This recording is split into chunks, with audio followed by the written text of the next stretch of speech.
শ্বশুর আব্বা গুস্ত দিয়ে চারটা ভাত খাইতাম। হারাম দাদা তাহলে ব্যাগের ভিতরে কি লই যাও দেখি তো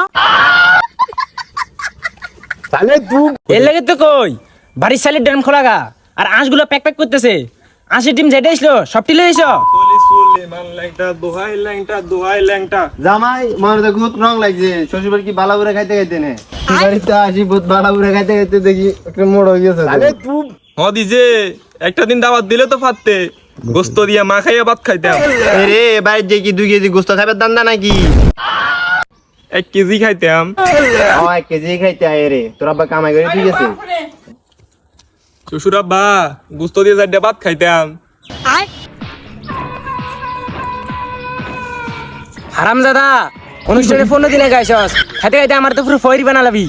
খালি তো গর করছ না মুরগি বাচ্চা যেটা আসলো এটা ডিমেতে বাইরে বাইরে খাইলাস তোরে জন্মের খাওয়াটা খাওয়াইতেছি। এই রে ওরা আমার সেটটা গেছে গা। আচ্ছা ডিম ভাজি দিয়ে দিয়েন। হারাম দাদা কথা শুনছ ডিম ভাজি দেন আন্ডা ভাজি দেন আলু বুকা সিদ্ধ করে খাই লাগা। আমা কই একটা মাছ ভাজি করেন। হ্যাঁ মাছ ভাজি আর ফাঁসা দিব রে দাও ধারা জন্মের খাওয়া তোর খাওয়াইতেছি। ওই যে আইসস যাওয়ার নাম মুখে নাই মাছ খোলা ডিম খোলা গোস্ত সবকিছু খাইতেছস। এ হারাম দাদা বাড়ি দিনে কবার ভাত খাস সকাল থেকে এ পর্যন্ত শুধু খাইতে আসস। এচ্ছে রে স্বর্গ বাড়ি এসে এত অপমান থাকতাম না আমি আর থাকতাম না না না না আর থাকতাম না এই ভাই যামুগা আর 7 দিন থাকবাম 7 দিন পরে যামুগা আর থাকবো না আমি এই ভাই। কথাটা শুনলি না আরো বলো 7 দিন থাকবো কিছু তুলি না চাল ডাল সব খাই লাইলি। এই শ্বশুর আব্বা আর কিপটেক আপনি আপনার কি আপনার মা বাবা খাওয়া দাওয়া বড় করছে না এই সব চাল ডাল কে খাইবো আমরাই তো খামু জামাই তো খাইবো। হ তোর সব খাই লাগে আমরা উপাস থাকি গিয়া তোর শাশুড়ি আগে 2 কেজি চালের ভাত খাইতো আর এখন 1 কেজি খায় আমার বউটা শুকা গেছে গা। দুঃখ লাগে আমি তো যামুগা আর থাকবো না আমি এই বেত গেলাম গা। এত কিছু করার পর আমি থাকবাম গেলাম গা আনে টান দেখাই এলাম।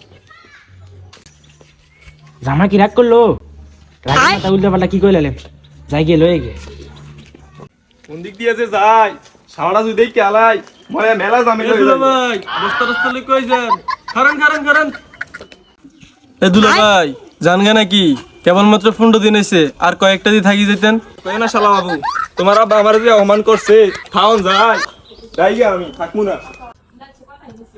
জামাই তো ধরে ধরে যাইতেছে গা এ জামাই খারছে আব্বা আনারা থামায় না যে আই যামুগা আমি থাকমু না আমি যামুগা এত অপমান সহ্য হয় না। বুঝলাম না জামাই তুমি তো আসার সময় কাপড় চোপড় কিছু হইলে না তাহলে ব্যাগের ভিতরে কি লই যাও দেখি তো।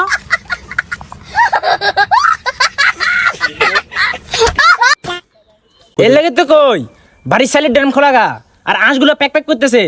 আঁশের ডিম যেটা আসলো সবটি লই এসো।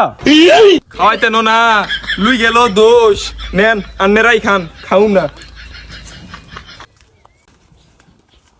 হারাম দাদা সামনের ঈদে আইস ডিম তোর সাইজ মতো দিয়ে মুনি।